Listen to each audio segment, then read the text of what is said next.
Selamat datang di kanal Spice, St. Philip's Indonesian Congregation Eastwood. Nama saya Pendeta Kian Holik. Selamat menikmati khotbah-khotbah Alkitabiah di kanal ini. Sekiranya ada pertanyaan, dapat menghubungi kami di Instagram atau Facebook @spice.syd atau email kami di spice@stphils.org.au. Kiranya Tuhan memberkati. Jadi kita akan melihat 10 hukum Tuhan, 10 perintah Allah di kitab Keluaran yang tadi kita akan baca, dan ini akan menjadi bahan perenungan kita terus selama 3 minggu ke depan. Jadi minggu ini, minggu depan, dan minggu depannya lagi.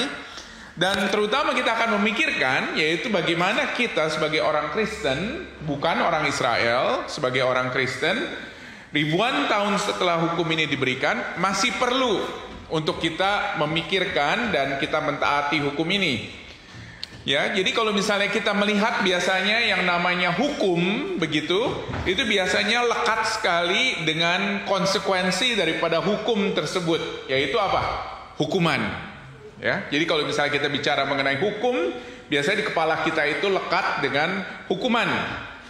Tetapi bagaimana kita melihat anugerah daripada Tuhan Yesus dan keselamatan yang kita peroleh di dalam Tuhan Yesus bukan karena kita mentaati hukum, tetapi karena kita percaya kepada anugerah yang Yesus berikan kepada kita. Dan bagaimana terutama kita melihat hal tersebut ketika kita memikirkan mengenai beberapa hukum ini. Jadi di 3 minggu yang khusus ini, di awal bulan Januari ini, kita akan melihat 3 hukum saja. Yaitu hari yang pertama ini kita akan melihat mengenai hukum hari Sabat. Kemudian minggu berikutnya, minggu depan kita akan melihat bagaimana kita menghormati ayah dan ibu. Dan kemudian yang berikutnya kita akan memikirkan mengenai bagaimana hukum jangan berzina. Jadi di dalam 3 topik tersebut begitu loh. Nah, sebelumnya mari kita berdoa terlebih dahulu. Kita minta pimpinan Tuhan untuk boleh memimpin kita bersama-sama memikirkan hal ini. Bapa di dalam surga, kami bersyukur dan berterima kasih ya Tuhan, kalau firman Tuhan yang diberikan kepada kami ribuan tahun yang lalu itu adalah bukan buku-buku kuno yang tidak aplikatif buat kami, tetapi ini adalah buku-buku yang boleh, atau kata-kata yang boleh menjadi kata-kata Tuhan yang berbicara kepada kami. Tuhan tolong biarlah kiranya Engkau boleh ada di tengah-tengah kami dan berbicara kepada kami ya Tuhan melalui firman-Mu, dan terutama untuk kami boleh memikirkan pada hari Minggu ini, yaitu bagaimana kami boleh mengaplikasikan hukum Sabat yang Tuhan berikan kepada orang-orang Israel, yang kami yakin dan percaya juga Tuhan berikan kepada kami, orang-orang percaya di dalam Tuhan Yesus Kristus. Tuhan tolong bantu kami ya Tuhan, dan berbicaralah kepada kami sesuai dengan apa yang Tuhan mau. Di dalam nama Tuhan Yesus, firman yang hidup itu kami bersyukur dan berdoa. Amin. Kalau kita mau bicara secara jujur, memang topik hari Sabat ini adalah topik yang sebetulnya jarang dibicarakan di dalam circle kita sebagai pengikut-pengikut Kristus. Karena seringkali topik hari Sabat ini merupakan topik yang seringkali dianggap ada, tetapi belum tentu topik yang pernah kita pikirkan bagaimana kita mengaplikasikannya. Jadi seringkali topik hari Sabat ini adalah topik yang memang jelas ada. Kita tahu kalau misalnya kita harus menghormati hari Sabat, tetapi seringkali kita tidak memikirkan bagaimana sebetulnya kita mengaplikasikannya. Apakah sama seperti orang-orang Israel beberapa ribu tahun yang lalu? Ya. Jadi seringkali kita menganggap bahwa ini adalah sesuatu yang sudah diberikan kepada kita dan kita tidak perlu lagi memikirkannya. Atau dari beberapa dari kita memikirkan bahwa hari Sabat itu memang perlu kita hormati, tetapi belum tentu kita harus taati. Ya, kita harus hormati, tetapi belum tentu kita harus taati.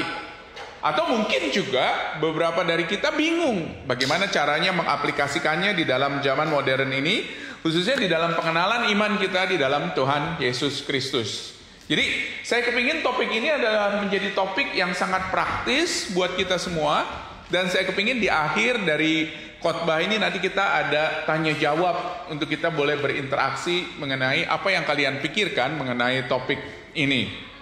Nah, apalagi kalau misalnya kita hidup di dalam zaman modern di mana kita mungkin memikirkan bahwa produktivitas itu adalah tanda daripada keberhasilan. Ya.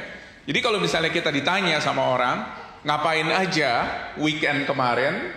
Kalau kita jawab, weekend kemarin saya sibuk. Itu adalah sebuah kebanggaan seringkali buat kita. Mungkin pergi ke sana, mungkin pergi ke sini. Tetapi kalau ditanya, weekend kemarin ngapain? Dan kita katakan, kita istirahat. Sepertinya itu tidak terlalu membanggakan. Apalagi kalau kita katakan, mungkin kita pergi ke gereja. Atau kita katakan, kita membaca buku Kristen. Atau membaca firman. Sepertinya itu adalah sesuatu yang kita tidak mau tonjolkan. Begitu loh. Coba aja kalau misalnya nggak percaya, lihat reel kita di Instagram pada hari Minggu apa, begitu ya. Apakah kita bangga kita pergi ke gereja, ataukah kita lebih bangga kita melakukan aktivitas A, aktivitas B, atau aktivitas C. Nah, apalagi kita pada saat ini yang dikendalikan oleh target. Ya, dalam hidup kita seringkali kita dikendalikan oleh target. Apakah target itu merupakan nilai kuliah, deadline yang diberikan oleh bos, kerja, studi, atau bahkan profit. Kalau bicara soal bisnis. Atau juga seringkali persepsi publik terhadap kita. Begitu. Apa yang publik lihat terhadap kita. Nah, saya di Indonesia datang dari budaya Tionghoa. Keluarga saya adalah keluarga orang-orang Tionghoa. Dan seringkali saudara-saudara persepsi mengenai kerja keras itu adalah menjadi persepsi yang kami ingin orang ingat. Jadi kalau misalnya orang ingat kami sebagai pekerja keras, itu adalah sesuatu yang membanggakan. Apalagi kerja keras yang bisa menghasilkan sesuatu ya. Apakah itu rumah yang besar, mobil yang banyak, atau juga jabatan yang tinggi atau uang yang semakin banyak. Lalu bagaimana caranya kita nih secara serius nih sebagai pengikut Kristus dan kita yang percaya kepada Alkitab, untuk kita harus menghormati dan untuk kita mentaati perintah hari Sabat ini, bagaimana kita mengaplikasikannya secara serius. Karena luar biasa ya, kalau kita lihat dari Alkitab, dari semua kata-kata yang ada di dalam Alkitab, memang itu adalah firman Tuhan. Dan firman Tuhan itu ditulis oleh orang-orang atau manusia yang diberikan inspirasi oleh Roh Kudus. Tetapi ada kata-kata yang keluar langsung dari mulut Allah. Dan ini adalah salah satunya, saudara-saudara. Keluar langsung dari mulut Allah. Gak banyak. Ketika Allah berbicara secara langsung kepada umatnya, kepada orang Israel. Jadi, saudara-saudara, kata-kata ini menurut saya adalah isi hati daripada Allah. Isi hati daripada Allah. Dan ini adalah kata-kata yang keluar langsung dari mulut Allah ketika pada waktu itu umat Allah hendak mau masuk ke tanah perjanjian di tepian di Gunung Sinai, dan pada waktu itu siap untuk masuk dan tinggal di tanah perjanjian. Apa yang mereka harus lakukan, saudara-saudara? Jadi kita akan lihat pertama-tama Sabat di dalam Alkitab seperti apa, begitu ya. Sabat di dalam Alkitab seperti apa. Nah, di dalam hukum yang sangat spesifik ini, hormatilah dan taatilah hari Sabat. Allah bukan hanya memerintahkan kita untuk begini dan begitu. Jadi jangan salah pikir ya. Jangan salah pikir kalau misalnya Allah itu menginginkan saya untuk taat kepada Dia seperti apa yang Dia katakan di dalam 10 hukum Tuhan. Tetapi luar biasa, di dalam hukum mengenai hari Sabat ini, Allah bukan hanya menginginkan kita untuk mentaatinya, tetapi Allah juga memberikan contoh kepada kita bagaimana kita mentaatinya. Jadi Allah yang kita sembah itu adalah Allah yang bekerja, tetapi Allah juga yang beristirahat. Allah yang bekerja dan Allah yang beristirahat. Apalagi setelah Allah menjelaskan, setelah Dia menciptakan dunia dan segala isinya, di Kejadian 2 ayat 2 ada di layar, setelah Dia menciptakan 6 hari, Dia beristirahat. Perhatikan ayat 2, Kejadian 2. Ketika Allah pada hari ke-7 menyelesaikan pekerjaan yang dibuatnya itu, berhentilah ia pada hari ke-7 dari segala pekerjaan yang telah dibuatnya itu. Lalu Allah memberkati hari ke-7 itu dan menguduskannya, karena pada hari itulah ia berhenti dari segala pekerjaan penciptaan yang telah dibuatnya itu. Jadi Allah berhenti dari bekerja. Tetapi sebelum dia berhenti, dia bekerja keras. Betul nggak? Dia bekerja dan kemudian dia berhenti beristirahat. Dia bekerja selama 6 hari, kemudian dia berhenti 1 hari untuk beristirahat. Dan ketika dia melihat ke belakang, apa yang dilakukan olehnya, dia katakan kalau misalnya apa yang dia kerjakan itu adalah sesuatu yang baik dan amat baik ketika dia menciptakan manusia. Nah, saudara, ketika dia berhenti, apakah karena dia berhenti karena capek? Bagaimana mungkin ya Allah yang kita sembah, Allah yang berkuasa, Allah capek begitu? Untuk itu dia berhenti. Dia berhenti karena dia telah menyelesaikan segala pekerjaan. Jadi dia bekerja, dan ketika dia sudah menyelesaikan pekerjaannya, ketika segala sesuatu tidak perlu disempurnakan lagi atau diperbaiki lagi, dia pada waktu itu berhenti untuk beristirahat. Dan hal itu dilakukannya pada hari yang ke-7, ya, hari yang berbeda, dia katakan. Di dalam Alkitab dikatakan adalah hari yang dikuduskan. Dan ini yang luar biasa ya. Allah menciptakan sebuah bentuk atau sebuah pattern atau sebuah formulasi begitu loh ya. Di dalam kehidupan manusia, 6 hari kerja dan 1 hari berhenti atau 1 hari istirahat. Dan ini luar biasa bahwa panggilan ini adalah panggilan yang bukan hanya diberikan kepada orang Kristen, tetapi kepada semua orang.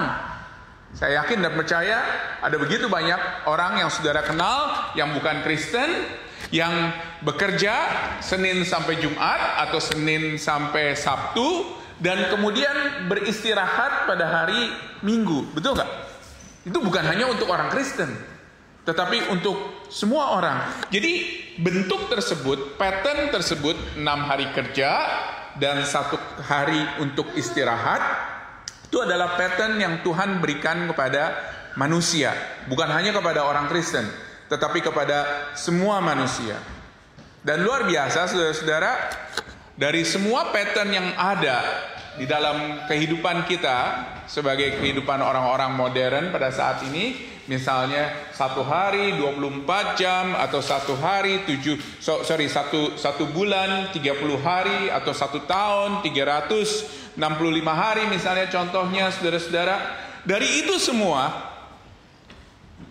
yang Allah lakukan ialah dia menciptakan pattern dari 6 hari dan 1 hari. Jadi 6 hari bekerja dan 1 hari istirahat. Dan ketika manusia melanggar hal tersebut, bekerja lebih daripada apa yang seharusnya, maka manusia pun akan mengalami banyak masalah. Saudara tahu di Jepang ada orang-orang seperti kita tahu bahwa orang-orang bekerja luar biasa keras sekali, begitu ya, dan bahkan weekend pun juga kerja, saudara-saudara. Sehingga di Jepang banyak yang stres, banyak yang bunuh diri, banyak yang punya penyakit kronis dan lain sebagainya. Ada sebuah istilah di Jepang yang namanya karoshi. Karoshi itu artinya ialah orang yang mati karena terlalu lelah bekerja. Terlalu lelah bekerja. Sehingga ada banyak angka bunuh diri. Beberapa tahun yang lalu diperkirakan lebih dari 10.000 per tahun orang di Jepang bunuh diri karena karoshi ini, karena lelah dari bekerja. Nah, ini menarik sekali karena Allah sudah membentuk patternnya 6 hari kerja dan 1 hari istirahat atau 1 hari berhenti, tetapi manusia tidak melakukannya. Dan pada saat ini manusia mengalami apa yang menjadi konsekuensi daripada hal tersebut. Jadi ini adalah sebuah grand design yang agung begitu loh dari Allah sendiri untuk manusia. Dan Allah memerintahkan kepada umatnya, termasuk juga pada waktu itu umat Israel ketika hukum ini pertama kali diberikan, dan juga kepada kita untuk mentaati dan menghormati hari Sabat. Jadi bukan hanya ketika mereka mengembara di padang gurun, tetapi khususnya bagi orang Israel ketika mereka mau masuk pada waktu itu ke tanah perjanjian, mereka harus dengan serius mentaatinya. Bahkan Allah memberikan sebuah perintah yang sangat khusus di Keluaran 16 ayat 4. Ada di layar. Sesungguhnya aku akan menurunkan langit, hujan, roti bagimu, maka bangsa itu akan keluar dan memungut tiap-tiap hari sebanyak yang perlu untuk sehari, supaya mereka kucoba apakah mereka hidup menurut hukumku atau tidak. Dan pada hari yang ke-6, apabila mereka memasak yang dibawa mereka pulang, mereka yang dibawa itu akan terdapat 2 kali lipat banyaknya dari apa yang dipungut oleh mereka sehari-hari. Jadi sangat spesifik sekali. Bahkan ketika mereka mengembara pada waktu itu, Allah mengatakan apa? Hanya ambil, ya, atau pada akhir minggu itu ambil untuk 2 hari, sehingga kamu tidak perlu ambil pada hari Sabat. Oke, orang Israel tidak perlu bekerja. Dan ketika Allah memberikan perintahnya di Gunung Sinai, 10 perintah Allah yang tadi kita baca dari Keluaran pasal yang ke-20, ada di slide juga, khususnya di ayatnya yang ke-10, saudara-saudara perhatikan. Ayat 8, ingat dan kuduskanlah hari Sabat, 6 hari lamanya engkau akan bekerja dan melakukan segala pekerjaanmu, tetapi dia katakan, pada hari ke-7 adalah Sabat Tuhan. Ada yang punya bahasa Inggris? Ada yang punya bahasa Inggris nggak? NIV atau nggak punya? Oh ada, silakan. Bisa tolong baca ayat 10.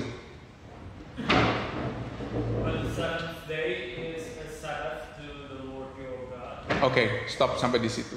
The seventh day is the Sabbath to the Lord your God. Ada beberapa terjemahan yang mengatakan Sabbath for the Lord your God. Kalau di dalam bahasa Indonesia, kesannya itu adalah Sabat itu adalah milik Tuhan, ya, Sabat Tuhan. Betul nggak? Tetapi di dalam bahasa Inggris, kesannya itu adalah Sabat untuk Tuhan. Sabat untuk Tuhan. Jadi ada 2 elemen di sini. Dari Sabat, dari pengertian hari Sabat ini buat orang Israel. Yang pertama, saudara-saudara, jelas ini adalah sebuah restorasi fisik. Jadi dengan kata lain, ketika mereka sudah bekerja, ya, kemudian mereka beristirahat, itu ada restorasi fisik. Tetapi juga ada elemen yang kedua yang penting, gak kalah penting. Ini adalah restorasi secara rohani, secara spiritual. Oke? Dan ini bukan semata-mata buat mereka, tetapi dia katakan ini adalah Sabat Tuhan atau Sabbath for the Lord. Jadi dengan kata lain apa, saudara-saudara? Dengan kata lain, mereka harus tahu kalau misalnya ini bukan didesain hanya untuk mereka. Memang untuk orang Israel istirahat, baik itu secara fisikal maupun spiritual, tetapi dengan jelas sekali dikatakan bahwa ini adalah Sabat untuk Tuhan. Jadi ini adalah Sabat milik Tuhan, bukan milik kita loh. Sabat milik Tuhan. Jadi jelas orang Israel harus mengobserve Sabat ini. Bukan hanya untuk mereka, tetapi untuk Tuhan. Untuk memuliakan Tuhan. Untuk menikmati Tuhan. Nah yang kedua, orang Israel juga dipanggil untuk mengobserve Sabat di dalam hal yang lain. Perhatikan dari Ulangan pasal yang ke-5 ada di layar. Sekali lagi, tetapi pada hari ke-7 adalah hari Sabat Tuhan Allahmu. Kemudian perhatikan ayatnya yang ke-15. Sebab haruslah kau ingat bahwa engkau pun dulu budak di tanah Mesir. Engkau dibawa keluar dari sana oleh Tuhan Allahmu dengan tangan yang kuat dan dengan lengan yang teracung. Itulah sebabnya Tuhan Allahmu memerintahkan engkau merayakan hari Sabat. Jadi hari Sabat buat orang Israel ini adalah hari istirahat yang diberikan kepada mereka. Kenapa, saudara-saudara? Bukan hanya untuk mereka istirahat, tetapi untuk mereka mengingat, dia katakan di Ulangan pasal yang ke-5. Mengingat apa yang Allah sudah lakukan bagi mereka. Apa yang Allah sudah lakukan bagi mereka. Jadi kalau saudara ingat, kitab Keluaran itu adalah kitab yang sesudah kitab Kejadian, dan hukum tersebut atau 10 hukum tersebut diberikan setelah orang Israel diselamatkan. Dari apa? Dari perbudakan. Di mana? Perbudakan di mana? Di Mesir, saudara-saudara. Jadi dengan kata lain, kata Allah apa? Sabat ini diberikan kepadamu untuk kamu mengingat apa yang aku lakukan bagimu, yaitu dengan membebaskanmu keluar dari tanah penindasan untuk masuk ke dalam tanah perjanjian dan untuk hidup di tanah perjanjian. Jadi mereka harus bersyukur pada hari itu atas apa yang Allah sudah lakukan bagi mereka. Dengan Allah memberikan istirahat kepada mereka, dan mereka pun juga harus memberikan istirahat kepada diri mereka. Dan mereka dikatakan di Ulangan pasal yang kelima harus memberikan istirahat kepada bahkan binatang yang membantu mereka, bahkan budak lain yang membantu mereka. Karena apa? Karena kata Allah, mereka adalah orang-orang yang sudah ditebus oleh Allah. Jadi bagaimana kita menyadari bahwa kita adalah orang-orang yang telah diselamatkan, dan kita juga harus memberikan atau mengingat bahwa kita adalah seperti orang-orang yang sudah diselamatkan. Kita adalah orang-orang yang tidak layak untuk diselamatkan oleh Allah, tetapi Allah tetap menyelamatkan kita. Oleh karena itu kita harus tunjukkan hal tersebut kepada orang lain pada hari Sabat itu. Menarik ya saudara-saudara ya. Jadi rest for the redeemed, begitu. Istirahat untuk orang-orang yang ditebus. Sehingga kita bisa menunjukkan apa yang Allah lakukan kepada kita dengan memberikan kepada orang-orang yang bekerja bagi kita. Contohnya sebuah istirahat. Oke? Jadi saya nggak tahu di sini apakah nanti di kemudian hari saudara akan bekerja di mana saudara akan supervise orang-orang yang akan bekerja bagi saudara. Oke? Berapa banyak dari kita yang justru membuat orang-orang yang bekerja bagi kita bekerja pada hari yang sebetulnya Tuhan sudah tentukan untuk kita beristirahat bersama-sama. Pertanyaannya selalu adalah, lalu apakah kita nih sekarang ini sebagai orang-orang Kristen harus melakukan Sabat seperti orang Israel? Menarik ya. Karena apa? Karena ada begitu banyak dari kita berpikir bahwa kita harus melakukan Sabat seperti orang Israel. Pertama-tama, kalau kita harus melakukan Sabat seperti orang Israel, kita istirahatnya hari Sabtu bukannya hari Minggu, begitu. Oke? Itu hal yang pertama. Hal yang kedua, saudara-saudara, Yesus sendiri pernah mengatakan perintah ini. Nah, saudara-saudara, silakan buka dari Matius 11. Saya yakin ada di layar.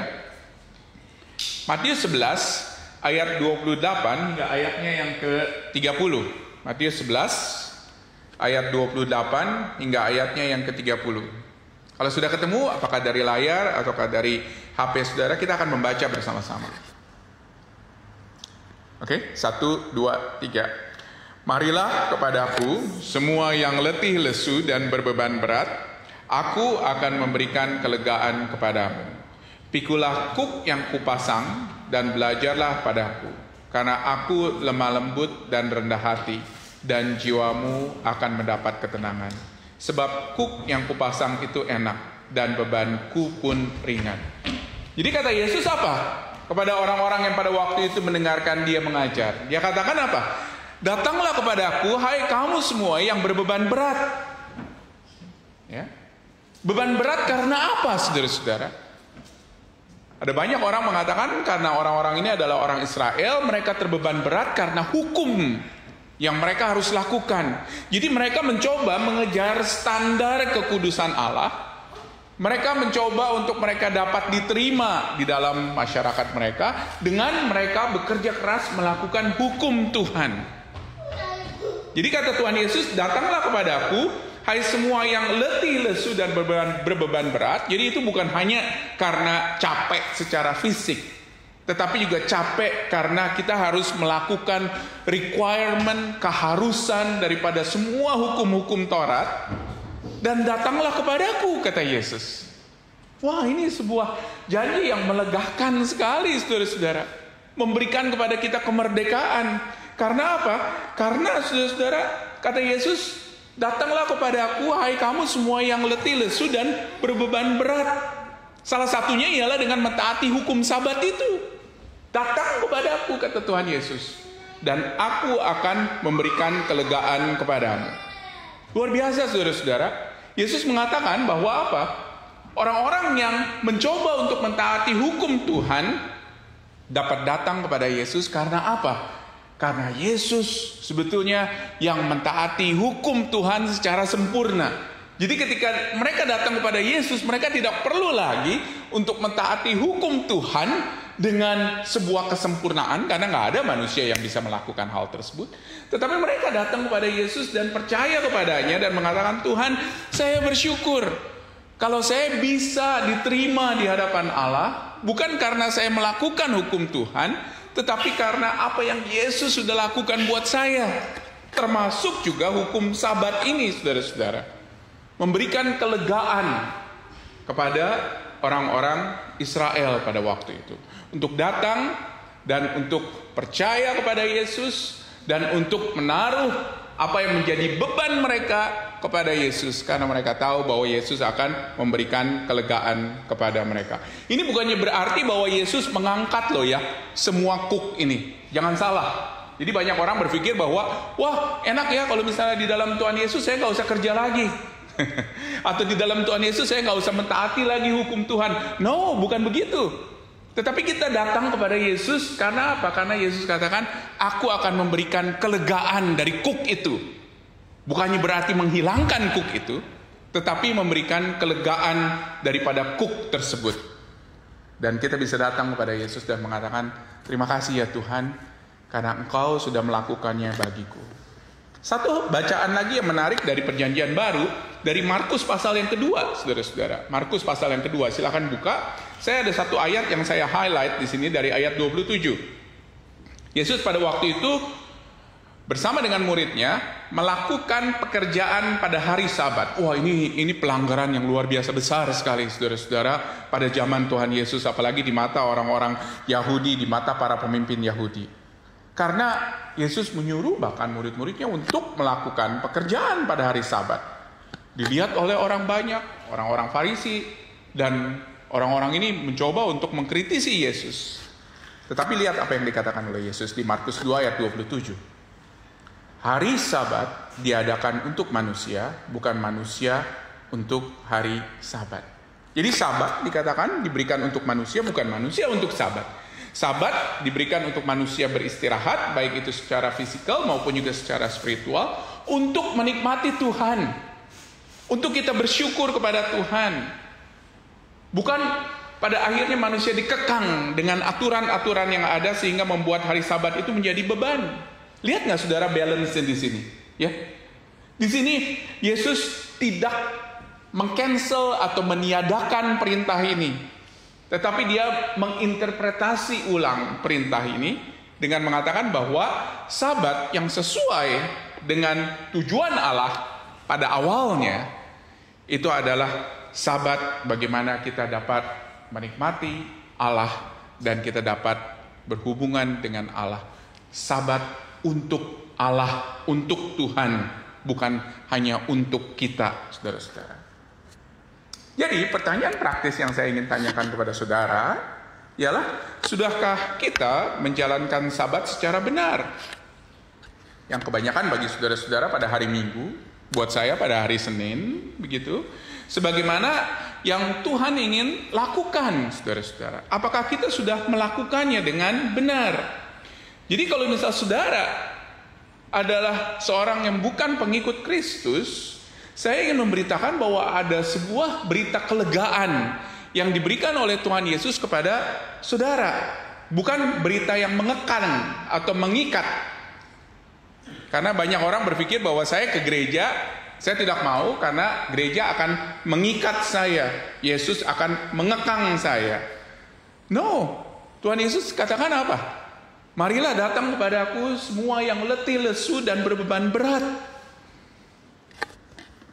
Aku akan memberikan kelegaan kepadamu. Jadi Yesus menawarkan hal itu kepada kita.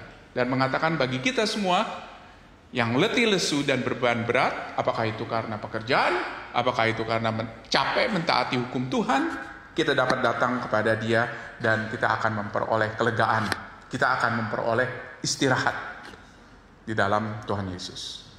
Kalau saudara seorang pengikut Kristus pada hari ini, saya ingin bertanya kepada saudara juga, apakah saudara sudah secara sukacita dan secara konsisten untuk mentaati hukum Sabat ini? Dengan apa? Dengan saudara menghormati, kalau misalnya memang Allah sudah memberikan kepada saudara 6 hari untuk bekerja dan 1 hari untuk beristirahat, apakah engkau sudah memberikan prioritas di dalam hal ini? Apakah ibadah hari Sabat contohnya sudah menjadi fokus daripada apa yang kau lakukan selama 6 hari pertama daripada minggu tersebut, saudara-saudara? Jadi kalau misalnya hari Minggu, hari Sabat saudara itu adalah hari pertama, apakah 6 hari yang pertama itu sudah kita prioritaskan supaya kita boleh memfokuskan ibadah kita bersama pada hari Minggu di gereja untuk memuliakan dan meninggikan Tuhan? Apakah kita looking forward, begitu ya, antusias kepada ibadah hari Minggu, saudara-saudara? Apakah kita sudah mempersiapkan diri untuk datang kepada Tuhan pada hari Sabat ini? Ataukah kita sibuk melakukan A, B, dan C, bahkan juga bisa di dalam bentuk pelayanan A, B, dan C, sehingga ketika kita datang pada hari Sabat ke rumah Tuhan, kita tidak siap dan kita tidak bisa menikmati Tuhan. Seorang pernah berkata seperti ini, dia katakan, hari Minggu buat kebanyakan daripada saudara-saudara atau hari Sabat seharusnya menjadi hari yang Tuhan berikan kepada kita untuk kita dapat memelihara jiwa kita. Ya, kita seringkali bicara mengenai bagaimana kita memelihara tubuh kita ya. Tetapi penting sekali untuk kita memelihara jiwa kita. Jadi luangkan waktu untuk Tuhan. Bukan hanya untuk melayani loh, tetapi untuk mengenal Dia, untuk mengetahui mengenai Dia, belajar tentang Dia, untuk mengenal lagi bagaimana bisa melayani Dia dengan lebih baik lagi, saudara-saudara, membaca firman-Nya, dan juga saudara-saudara untuk bisa terus setia. Bagaimana saya terus melayani Dia, bukan untuk supaya saya diterima loh oleh Tuhan loh, tetapi bagaimana saya bisa melayani dengan saya mengucap syukur kepada Tuhan dan berterima kasih. Dengan kata lain, ini memerlukan sebuah disiplin. Disiplin dari diri kita, disiplin untuk bekerja keras, dan pada hari yang pada hari yang ke-7, kita datang kepada Tuhan dan kita beristirahat. Jangan terbalik. Jangan kita bersantai-santai pada 6 hari pertama, dan pada hari yang ke-7, oh ada deadline hari Senin, gimana nih caranya? Dan bekerja keras begitu loh pada hari yang ke-7. Jangan terbalik. Tetapi bagaimana kita bekerja keras seperti Allah bekerja keras 6 hari pertama dan beristirahat pada hari yang ke-7. Pertanyaan saya yang kedua kepada kalian yang sudah percaya itu ialah, apakah kalian sudah cukup beriman dengan berhenti pada hari yang ke-7 dan beristirahat? Banyak orang yang bekerja ya dan buka toko contohnya selama 7 hari. Karena apa? Justru hari yang ke-7, hari Minggu ini adalah hari di mana untungnya besar. Customernya banyak, begitu loh. Betul nggak? Sehingga ada banyak orang buka pada hari Minggu. Karena apa? Karena pada hari Minggu itu justru adalah hari, kalau orang Tionghoa bilang hari cuan, begitu. Hari yang dapat untung besar, saudara-saudara. Ataukah kita berani dengan mengatakan kepada Tuhan, Tuhan, Engkau sudah kasih saya 7 hari, saya akan bekerja 6 hari, dan saya akan beriman kalau Engkau akan mencukupkan saya pada hari Minggu. Demikian juga dengan yang studi. Sama kok.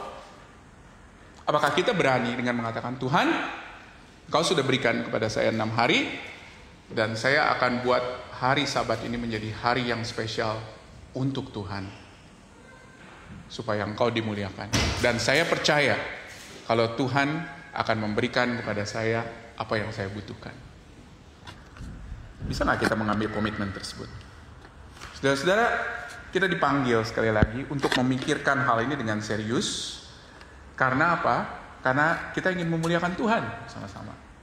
Kita ingin meninggikan Dia, dan ini adalah salah satu perintah yang diberikan oleh Dia secara langsung kepada kita. Sabat itu berarti berhenti. Di dalam konteks orang Israel yang agraris, begitu, istirahat, mereka berarti istirahat, mereka berarti duduk, diam, mereka tidak lagi memikirkan ladang mereka tidak memikirkan usaha mereka. Mungkin di dalam konteks kita modern, kita berhenti dan stop untuk kita tidak menjawab misalnya email, atau tidak menjawab sesuatu yang terlalu gak penting begitu, dan percaya kepada Tuhan kalau Tuhan akan menyediakan kebutuhan kita. Tuhan tahu, saudara-saudara, kalau kita perlu istirahat. Kalau tidak, kita akan berantakan. Oleh karena itu, marilah kita datang untuk kita beristirahat pada hari yang Tuhan sudah tentukan.